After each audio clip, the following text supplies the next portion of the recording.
বিসমিল্লাহির রহমানির রহিম। প্রিয় শিক্ষার্থীবৃন্দ, আসসালামু আলাইকুম। আশা করি তোমরা সবাই সুস্থ আছো, ভালো আছো এবং মনোযোগ দিয়ে পড়াশোনা করছো।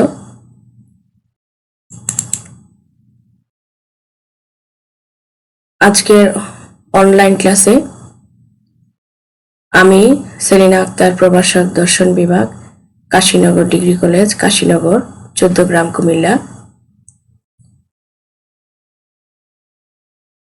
আজকে অনলাইন ক্লাসে আমি একাদশ শ্রেণীর যুক্তিবিদ্যা প্রথম পত্র থেকে ষষ্ঠ অধ্যায় অবরোহ অনুমান এবং আরোহ অনুমানের যে যুক্তিবিদ্যার যে দুটা প্রকার, অবরোহ এবং আরোহ, এই অবরোহ অনুমানের একটা প্রকার হচ্ছে আবর্তন। এই আবর্তনের কিছু অংশ নিয়ে আজকে আমি তোমাদের সামনে আলোচনা নিয়ে উপস্থিত হয়েছি। আমি আজকে আবর্তন বিষয়টা নিয়ে একটু আলোচনা করব। তারপর আবর্তনের যে নিষেধক আবর্তন, যে দুটি নিষেধক আবর্তন আছে, সেই দুটি নিষেধক আবর্তন সম্পর্কে তোমাদেরকে কিছুটা ধারণা দিব। এই নিষেধক আবর্তন থেকে তোমরা আজকের আলোচনা থেকেই তোমরা আবর্তন কি, আবর্তনের নিয়ম, আবর্তনের প্রকারভেদ এবং যে দুটি নিষেধক আবর্তন আছে, এই যুক্তিবাক্যের সরল আবর্তন এবং অযুক্তিবাক্যের আবর্তন কেন সম্ভব নয়, এই দুটি বিষয় সম্পর্কে তোমরা জানতে পারবে। প্রথমেই আমরা আবর্তন কি এই বিষয়টা নিয়ে একটু আলোচনা করি। আবর্তন হচ্ছে অবরোহ অনুমানের একটি প্রকার। আবর্তন হচ্ছে অবরোহ অনুমানের একটি প্রকার। আবর্তনের মাধ্যমে কি হয়? আবর্তন কথাটা বললে তোমরা হয়তো আবর্তন সম্পর্কে যে ধারণা তোমাদের, সে ধারণা থেকে তোমরা আবর্তন শুনলে বুঝতে পারবে যে এটার মানে হচ্ছে যে প্রদক্ষিণ করা, এক জায়গা থেকে আরেক জায়গায় যাওয়া, ঘূর্ণায়মান হওয়া, এই জিনিসটাকে হয়তো বলা হয় আবর্তন। ঠিকই ধরেছ তোমরা। আবর্তন মানেই হচ্ছে প্রদক্ষিণ করা, ঘোরা, এক জায়গা থেকে আরেক জায়গায় স্থানান্তরিত হওয়া, এই জিনিসটার নামই হচ্ছে আবর্তন। যুক্তিবিদ্যায় আবর্তন কথাটা কিভাবে এসেছে? যে অমাধ্যম অবরোহ অনুমানে একটা মাত্র আশ্রবাক্য থেকে বাক্যের অর্থের কোনো পরিবর্তন না ঘটিয়ে শুধু মানে অর্থটা একই রকম থাকবে, পরিমাণটা, বাক্যের যে পরিমাণটা, সেই পরিমাণটা একই রকম থাকবে, পরিমাণটাকে ভিন্ন করতে হবে, গুণটা একই রকম থাকবে। ওইভাবে যদি উদ্দেশ্যকে বিধেয় এবং বিধেয়কে উদ্দেশ্য করে সিদ্ধান্ত প্রতিষ্ঠা করা হয়, তাকে আমরা বলবো আবর্তন। অর্থাৎ একটা যুক্তিবাক্য, যেমন ধরো যে কোনো একটা যুক্তিবাক্য, আমি যুক্তিবিদ্যা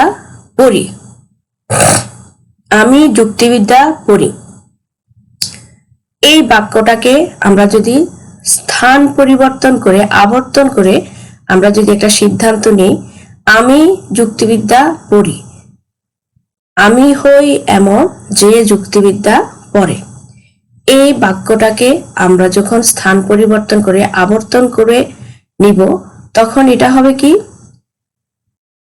আমি ওই বিষয়টা পড়ি যার নাম যুক্তিবিদ্যা। মানে বিধেয় যে জিনিসটা ছিল সেটা উদ্দেশ্য হবে, উদ্দেশ্য যে জিনিসটা ছিল সেটা বিধেয় হবে। আমি আরেকটু সহজ করে আরেকটা উদাহরণ দিয়ে বুঝাই।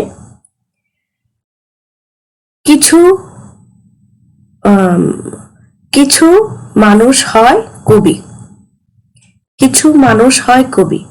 এই বাক্যটাকে আমরা যখন আবর্তন করব, এখানে মানুষ হচ্ছে উদ্দেশ্য, কবি হচ্ছে বিধেয়।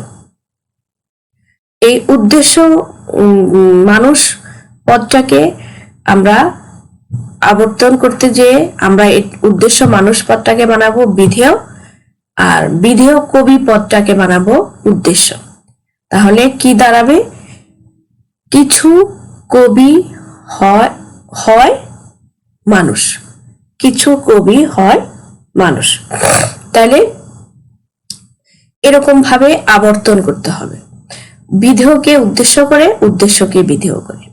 এভাবে আশ্রবাক্য থেকে সিদ্ধান্ত প্রতিষ্ঠা করলে যে সিদ্ধান্তটা প্রতিষ্ঠিত হবে সেটাই হবে আবর্তন। আবর্তনের কিছু নিয়ম আছে, 4টা নিয়ম। আবর্তনের নিয়ম 4টা। এই 4টা নিয়ম মেনে আমাদেরকে আবর্তন করতে হবে। প্রথমত কি করতে হবে? আশ্রবাক্যের উদ্দেশ্যকে সিদ্ধান্তের বিধেয় করতে হবে। দ্বিতীয়ত আশ্রবাক্যের বিধেয়কে সিদ্ধান্তের উদ্দেশ্য করতে হবে। তৃতীয়ত আশ্রবাক্য এবং সিদ্ধান্তের গুণ অভিন্ন থাকবে। অর্থাৎ গুণ মানে কি? যদি আশ্রবাক্য সদর্থক হয়, সিদ্ধান্ত সদর্থক হবে। যদি আশ্রবাক্য নয়ার্থক হয়, সিদ্ধান্ত নয়ার্থক হবে। 4 নাম্বার হচ্ছে আশ্রবাক্যের উদ্দেশ্য অথবা বিধেয়ের মধ্যে যে পদগুলো আমরা ব্যবহার করব, সেই পদগুলা যদি আশ্রবাক্যে ব্যপ্য হয়, সিদ্ধান্তেও ব্যপ্য হতে হবে। আশ্রবাক্যে যদি অব্যপ্য হয়, সিদ্ধান্তেও অব্যপ্য হতে হবে। আশ্রবাক্যের ব্যপ্য পদ অথবা আশ্রবাক্যের অব্যপ্য পদ সিদ্ধান্তে গিয়ে ব্যপ্য বা অব্যপ্য হতে পারবে না। প্রিয় শিক্ষার্থীরা, এই নিয়ম মেনে আমাদেরকে আবর্তন করতে হবে। তারপর আবর্তন হচ্ছে 2 প্রকার, একটা হচ্ছে সরল আবর্তন আর একটা হচ্ছে অসরল আবর্তন। সরল আবর্তন কোনটা? যে আবর্তন প্রক্রিয়ায় আশ্রবাক্য সিদ্ধান্তের পরিমাণ এক থাকে। যে আবর্তন প্রক্রিয়াটা আমরা করব, সেই আবর্তন প্রক্রিয়ায় যদি সিদ্ধান্ত এবং আশ্রবাক্যের পরিমাণ একই রকম থাকে, সেটা হবে সরল আবর্তন।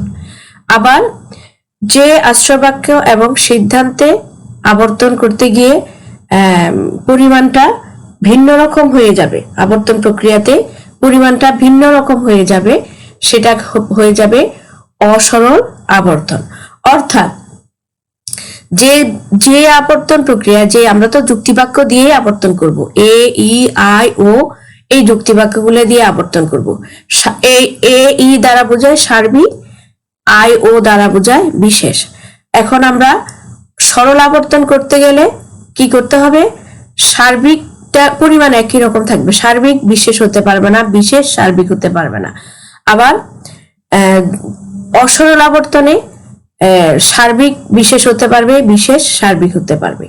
এভাবে আমরা সরল এবং অসরল ভাবে আবর্তন প্রক্রিয়ায় আবর্তিত করতে পারব। এখন আমি আজকে যে পাঠটা নিয়ে আলোচনা করব, এই আলোচনাতে আজকে আমরা চলে যাই নিষেধমূলক আবর্তন। এগুলা খুবই গুরুত্বপূর্ণ, আবর্তনের কিছু খুঁটিনাটি বিষয়, এই বিষয়গুলো তোমাদের জানা প্রয়োজন।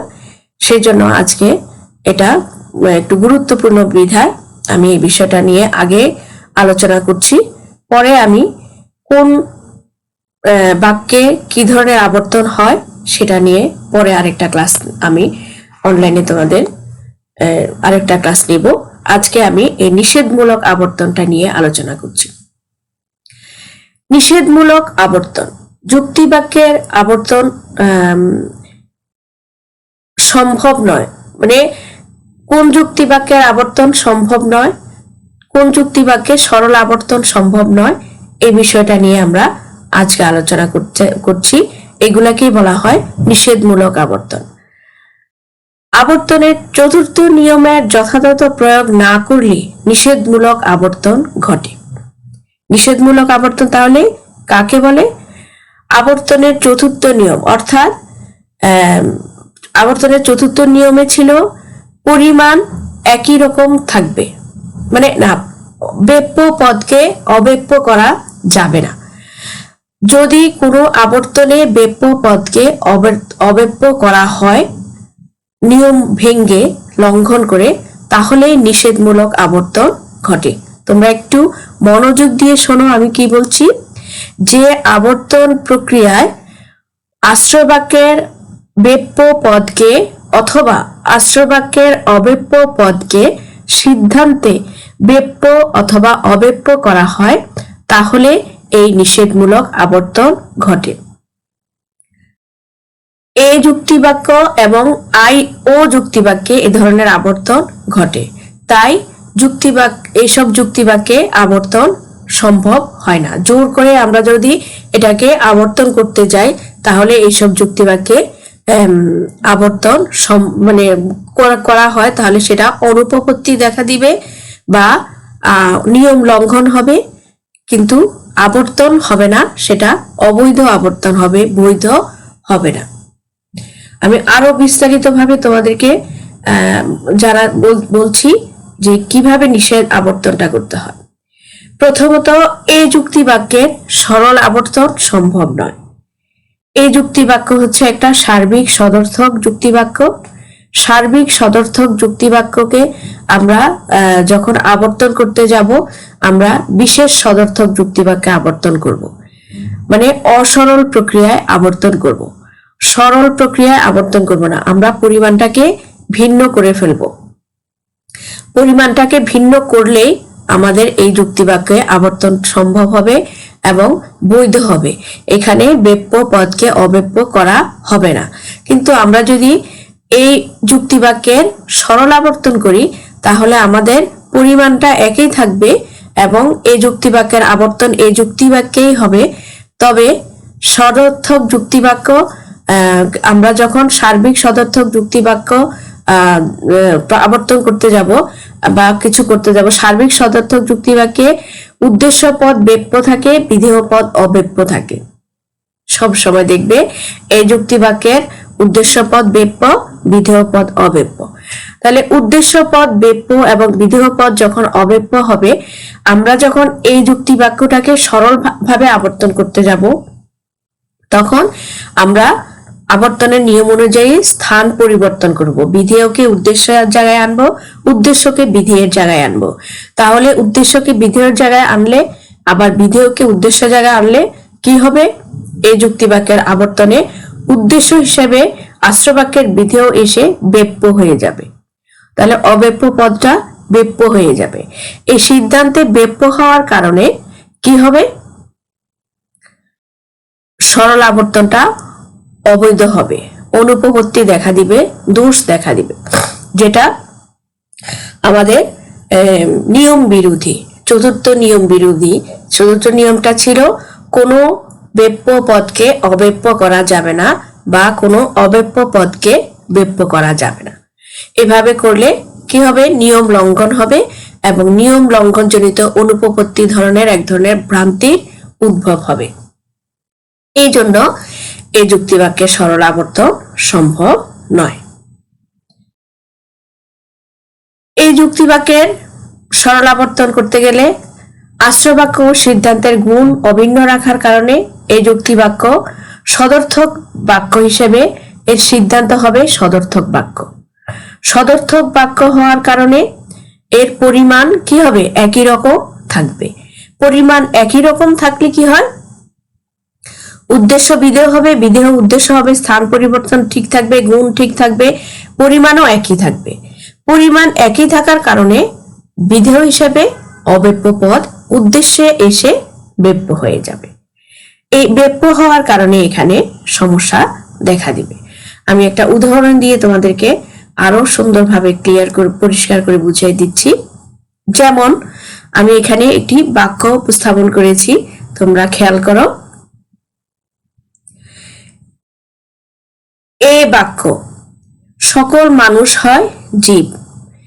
আমরা যখন কোনো বাক্যকে আবর্তন করতে যাব, আশ্রয় বাক্যকে, সেটাকে আমরা লিখব আবর্তনীয়।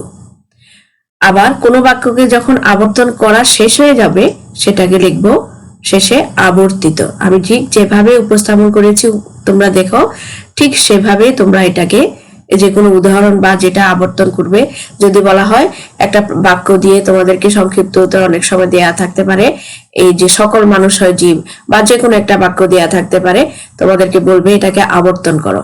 তখন তোমরা এই প্রদত্ত যে বাক্যটা থাকবে, যে বাক্যটা দেয়া থাকবে, সেটার পাশে ডান পাশে টান দিয়ে লিখবে আবর্তনীয়, আর স্থান পরিবর্তন করে নিয়ম মেনে যে বাক্যটা তোমরা আবর্তন করবে সেটাকে লিখবে আবর্তিত। তাহলে এখানে আমি এই বাক্যের সরল আবর্তন কেন সম্ভব নয় সেটা বোঝানোর জন্য যে বাক্যটা তোমাদেরকে এখানে দিয়েছি সেটা হলো সকল মানুষ হয় জীব। তোমরা খেয়াল করো, সকল মানুষ হয় জীব। এখানে সকল মানুষ হচ্ছে উদ্দেশ্য, জীব হচ্ছে বিধেয়।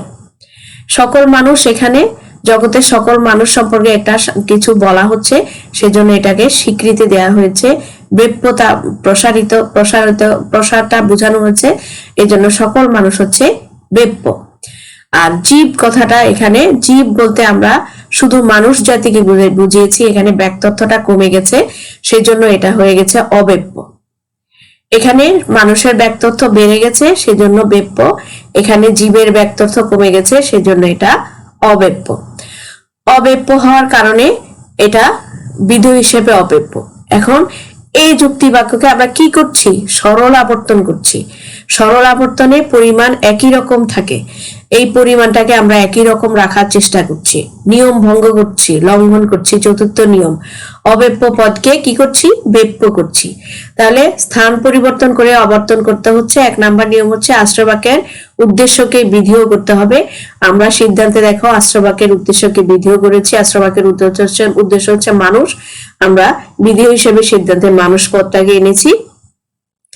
আর বিধেয় উদ্দেশ্য হবে, জীব হচ্ছে বিধেয়, জীবকে আমরা এখানে উদ্দেশ্য করেছি।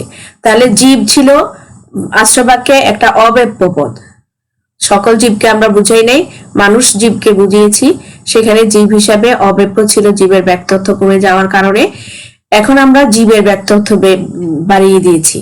যদিও জীবের ব্যক্তত্ব এখানে বাড়ানোর কথা না, কিন্তু আমরা এখানে জীবের ব্যক্তত্ব বাড়িয়ে দিয়ে আমরা কি করেছি? সকল জীব হয় মানুষ, কিন্তু সকল জীব মানুষ নয়, সকল জীবের মধ্যে আরো অন্য প্রাণীও আছে। তো আমরা কিন্তু এখানে সকল জীব হয় মানুষ বলে এখানে যে আবর্তনটা করেছি, সেই আবর্তনে এই জীব পদটা কি ব্যাপ্যতা পেয়ে গেছে, মানুষ পদ কি হয়েছে? ব্যাপ্যতা কমে গেছে। তো এই কারণে ব্যাপ্য পদ হয়ে গেছে অব্যপ্য, অব্যপ্য পদ হয়ে গেছে ব্যাপ্য। এই যে দেখো, এই অব্যপ্য পদ ব্যাপ্য হওয়ার কারণে কি হলো? আমাদের নিয়ম ভঙ্গ হলো, আবর্তনের চতুর্থ নিয়মটা ভঙ্গ হলো। সেই নিয়ম ভঙ্গ হওয়ার কারণে আমরা কি পেলাম? একটা অবৈধ যুক্তি পেলাম আবর্তন করে।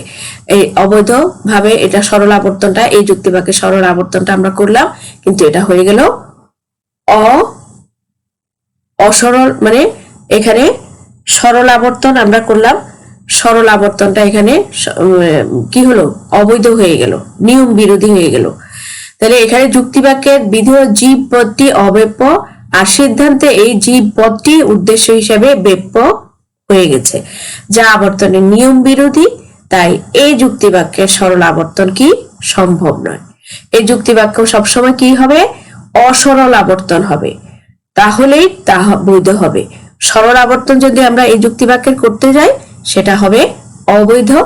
আর আমরা সবসময় এই যুক্তিবাক্যকে অসরল আবর্তন করব, এই যুক্তিবাক্যকে আমরা আই যুক্তিবাক্যে রূপান্তরিত বা আবর্তিত করব, তাহলে এটা বৈধ হবে। তাহলে আশা করি তোমরা এই যুক্তিবাক্যের সরল আবর্তন কেন সম্ভব নয় সেটা তোমরা পরিষ্কারভাবে বুঝতে পেরেছ। আমরা পরের নিষেধক আবর্তনটাতে চলে যাই।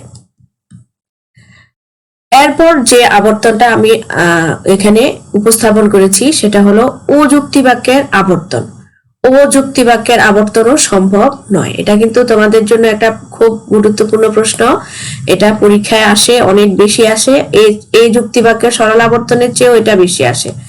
অযুক্তি বাক্যের আবর্তন কেন সম্ভব নয়? একই মানে সমস্যা। এই যুক্তি বাক্যের সরল আবর্তন যে কারণে সম্ভব নয়, অযুক্তি বাক্যের আবর্তনও ঠিক তেমনি ভাবে সম্ভব নয়। কারণ হচ্ছে ও যুক্তি বাক্য হচ্ছে একটা বিশেষ নয়ার্থক যুক্তি বাক্য। বিশেষ নয়ার্থক যুক্তি বাক্য কিরকম?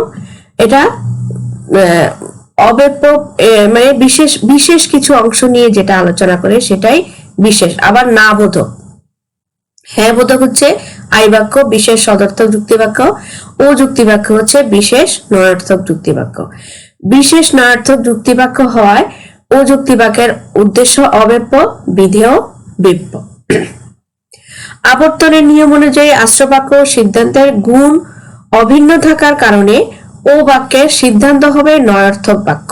মানে গুণকে আমরা পরিবর্তন করতে পারবো না। আবর্তনের নিয়ম হচ্ছে যদি নয়ার্থক যুক্তি বাক্য থাকে আশ্রবাক্য, তাহলে সিদ্ধান্ত হিসেবে নয়ার্থক বাক্য আসবে।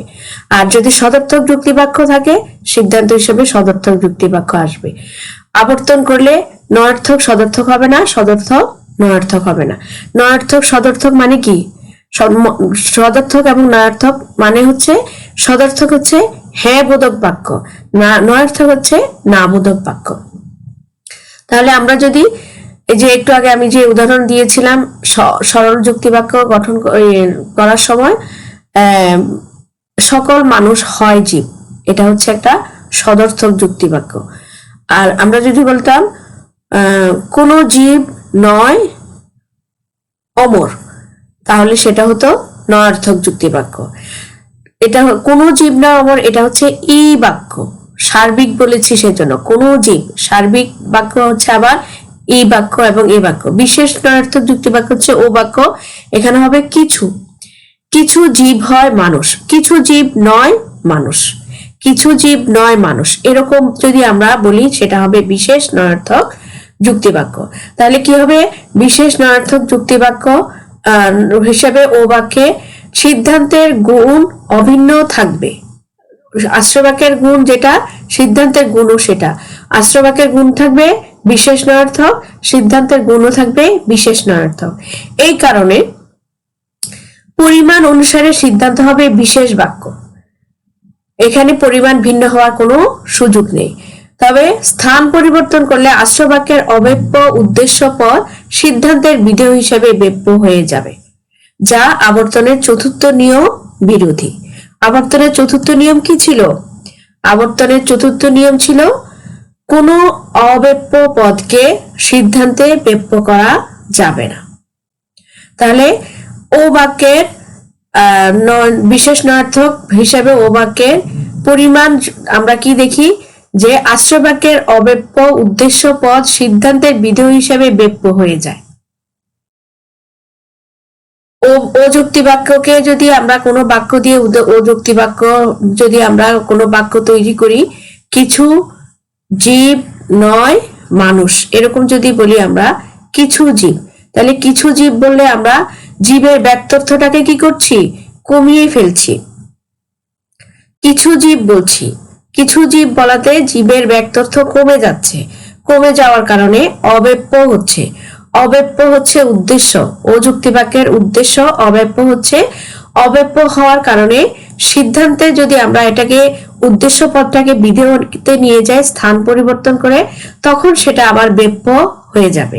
যে কারণে কি হবে? আবর্তনের চতুর্থ নিয়ম লঙ্ঘন হবে, নিয়মটাকে মানা হবে না, নিয়মটাকে অনুসরণ করা হবে না। এই কারণে ও যুক্তি বাক্যের আবর্তন বৈধ হবে না। তাহলে ও যুক্তি বাক্যের আবর্তনও সম্ভব নয়। এটাও আমি একটা উদাহরণের মাধ্যমে আরেকটু ক্লিয়ার করে দিচ্ছি। যেমন ও বাক্য কিছু মানুষ নয় কবি, এটা আবর্তনীয়, আমরা আবর্তন করছি। সুতরাং কিছু কবি নয় মানুষ। তাহলে কিছু মানুষ এটা হচ্ছে অব্যপ্য পদ, নয় কবি এটা হচ্ছে ব্যপ্য পদ, বিধেয়টা ব্যপ্য, মানুষ পদটা অব্যপ্য। আর সিদ্ধান্তে এসে কি হচ্ছে? কিছু কবি, সিদ্ধান্তে ব্যপ্য পদটা অব্যপ্য হয়ে যাচ্ছে, কিছু কবি হয়ে যাচ্ছে। আর নয় মানুষ, মানুষ হয়ে যাচ্ছে কি? অব্যপ্য। তাহলে ব্যপ্য, তাহলে কি ব্যপ্য মানে কি হচ্ছে? ব্যক্তর্থ কমে যাচ্ছে, বেড়ে যাচ্ছে। নয় মানুষ, এখানেও অব্যপ্য পদ, এখানেও অব্যপ্য পদ।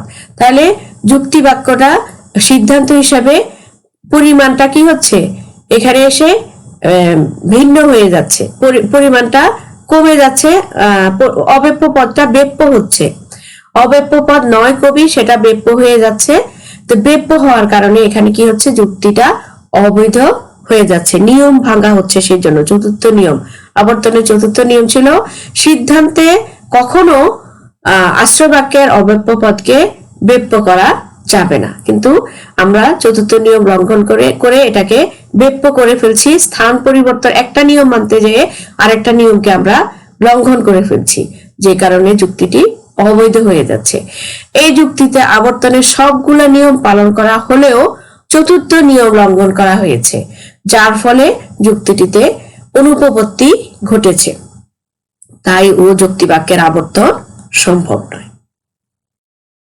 আশা করি তোমরা এই নিষেধক আবর্তন, এই যুক্তি বাক্যের সরল আবর্তন এবং ও যুক্তি বাক্যের আবর্তন কোনোটাই সম্ভব না, তোমরা আশা করি বুঝতে পেরেছ। আমরা আবর্তনের 4টা নিয়ম, প্রথম হচ্ছে স্থান পরিবর্তন করতে হবে, উদ্দেশ্যের স্থান পরিবর্তন করতে হবে, বিধেয় উদ্দেশ্যের আশ্রয় বাক্যের উদ্দেশ্যকে বিধেয় করতে হবে, আশ্রয় বাক্যের বিধেয়কে উদ্দেশ্য করতে হবে, গুণ অভিন্ন থাকবে, পরিমাণ কি থাকবে, ভিন্ন হবে, পরিমাণ ভিন্ন হবে, পরিমাণটা কমে যাবে।